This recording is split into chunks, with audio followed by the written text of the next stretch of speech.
अगस्त्य मुनि हिंदू धर्म के प्रमुख सप्तर्षियों में से एक हैं। ऋषि अगस्त्य की कई कहानियां प्रसिद्ध हैं, जैसे कि अगस्त्य मुनि और लोपामुद्रा, रावण का अहंकार तोड़ना, समुद्र को पीने की कथा इत्यादि। इसी तरह उनकी एक अनसुनी और रोचक कथा है विंध्याचल पर्वत के अहंकार को तोड़ने की। पौराणिक कथाओं के अनुसार अगस्त्य मुनि का जन्म ब्रह्मा जी के मानस पुत्र मरीचि ऋषि के वंश में हुआ था।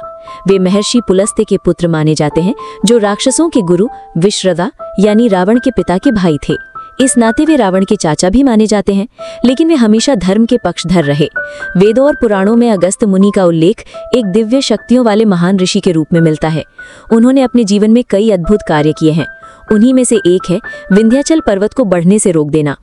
ऐसा उन्होंने विंध्याचल पर्वत के अहंकार को तोड़ने के लिए किया। लेकिन विंध्याचल पर्वत को ऐसा क्या अहंकार हो गया था, चलिए जानते हैं। जब अगस्त्य ऋषि ने विंध्याचल पर्वत को बढ़ने से रोका, ये दिलचस्प कथा। क्या आपने कभी सोचा है कि हिमालय पर्वत ऊंचा क्यों है और विंध्य पर्वत अपेक्षाकृत नीचा क्यों है? इसके पीछे छुपी है एक अद्भुत कथा, एक ऋषि का ज्ञान और एक पर्वत का अहंकार। आइए सुनते हैं अगस्त्य ऋषि और विंध्य पर्वत की अमर गाथा।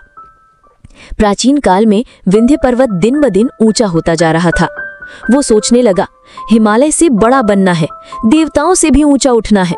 धीरे धीरे उसकी ऊंचाई इतनी बढ़ी कि सूर्य और चंद्रमा का मार्ग अवरुद्ध हो गया। धरती पर अंधकार छा गया। ऋषियों का यज्ञ रुक गया। देवता चिंतित हो उठे। देवताओं की प्रार्थना की, हे अगस्त्य मुनि, आप ही हमारी रक्षा कर सकते हैं। विंध्य पर्वत अपने अहंकार में अंधा हो चुका है। यदि आपने उपाय नहीं किया तो समस्त सृष्टि संकट में पड़ जाएगी। अगस्त्य मुनि मुस्कुराते हुए, अहंकार कितना भी बड़ा क्यों न हो, उसे विनम्रता और विवेक से ही हराया जा सकता है। मैं प्रयास करता हूँ। जब अगस्त्य मुनि विंध्याचल पर्वत के पास पहुंचे तो उनका तेज देखकर पर्वत भी सहम गया।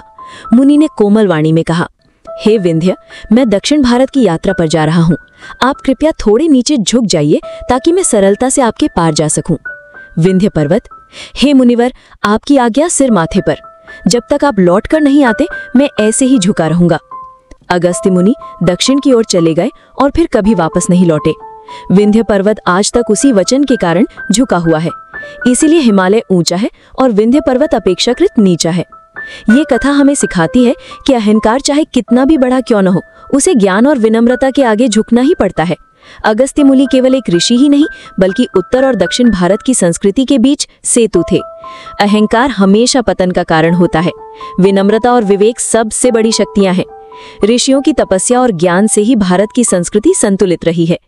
अगर आपको अगस्त्य ऋषि और विंध्य पर्वत की ये कथा पसंद आई तो वीडियो को लाइक करें, शेयर करें और चैनल को सब्सक्राइब करना ना भूलें।